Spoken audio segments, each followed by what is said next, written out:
Salam Infinity, bagaimana saudara? Kami percaya Tuhan bekerja dengan luar biasa di dalam kehidupan saudara. Saudara, pada saat ini saya akan memberikan tema yaitu gereja hidup di tengah pandemi. Kita tahu bahwa pandemi yang berkepanjangan banyak membuat tatanan negara, baik sekolah, toko maupun apa saja menjadi tutup. Ekonomi morat-marit, dan kita tahu bahwa pandemi banyak membuat masalah di semua negara. Tapi bagaimana gereja? Apakah gereja itu tutup? Apakah ekonomi gereja itu morat-marit? Bagaimana kita melihat tentang gereja? Kita akan melihat ada 3 hal supaya gereja hidup di tengah pandemi. Yang pertama, saudara, jadikan Tuhan itu gembala gereja. Jadikan Tuhan gembala gereja. Jadi biarlah gereja menjadikan Tuhan Yesus gembala yang agung. Karena apa? Karena di dalam Yohanes 10 ayat yang ke-10, pencuri datang hanya untuk mencuri, membunuh, dan membinasakan. Tetapi Yesus datang, gembala agung itu datang. Dia memberikan hidup, dan hidup itu berkelimpahan. Jadi ketika gereja menjadikan Tuhan gembala yang agung, gereja itu akan hidup, dan hidup itu berkelimpahan. Saya yakin percaya ketika kita menjadikan Tuhan gembala agung, gereja itu akan hidup. Karena Yesus datang, gembala itu datang, dia memberi hidup, dia menyembuhkan, dia menolong, dia memberikan kesehatan, dia memberikan kekuatan. Jangan jadikan gereja menjadi alat politik. Jangan jadikan gereja menjadikan tempat berkepentingan satu dengan yang lain. Tapi bawa gereja itu kepada pimpinan Yesus, gembala yang agung. Maka gereja itu akan hidup. Karena gembala itu datang.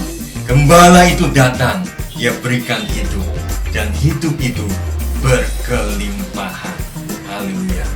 Bagaimana gereja hidup di tengah pandemi? Yang kedua adalah gereja harus merasakan kebaikan Tuhan.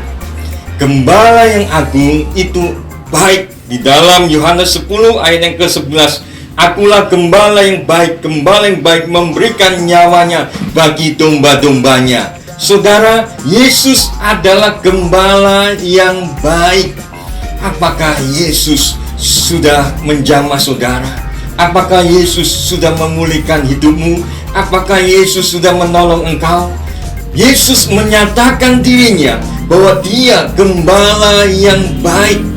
Maka gereja yang hidup di tengah pandemi, gereja itu harus merasakan kebaikan Tuhan, merasakan pertolongan Tuhan, mujizat Tuhan, anugerah Tuhan.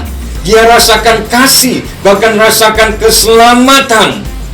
Yesus gembala yang baik memberikan nyawanya. Dia tidak sungkan-sungkan, bahkan dia serahkan segalanya, nyawanya, untuk saudara dan saya, untuk domba-domba.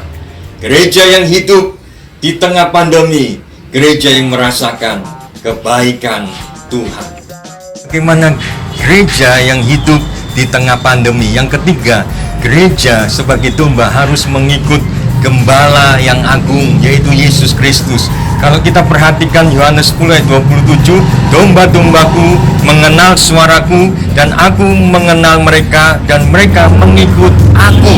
Jadi gereja yang hidup adalah gereja yang mengikut Yesus sebagai gembala yang agung.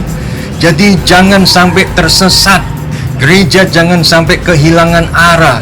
Jangan sampai mempunyai motivasi sendiri, bergerak sendiri. Gereja harus pastikan mengikut Yesus sebagai gembala. Dan bagaimana cara mengikut Yesus? Harus mengenal suara gembala.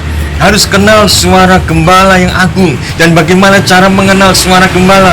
Harus memiliki persekutuan yang dekat, persekutuan yang erat dengan Tuhan sebagai gembala. Pastikan saudara memiliki persekutuan yang dekat, sehingga jangan saudara salah arah, jangan gereja salah arah. Kalau gereja mengikut Yesus, dia tidak akan kekurangan, dia tidak akan tersesat. Di saat pandemi, dia akan hidup dan diselamatkan. Puji Tuhan, Tuhan memberkati saudara. Amin.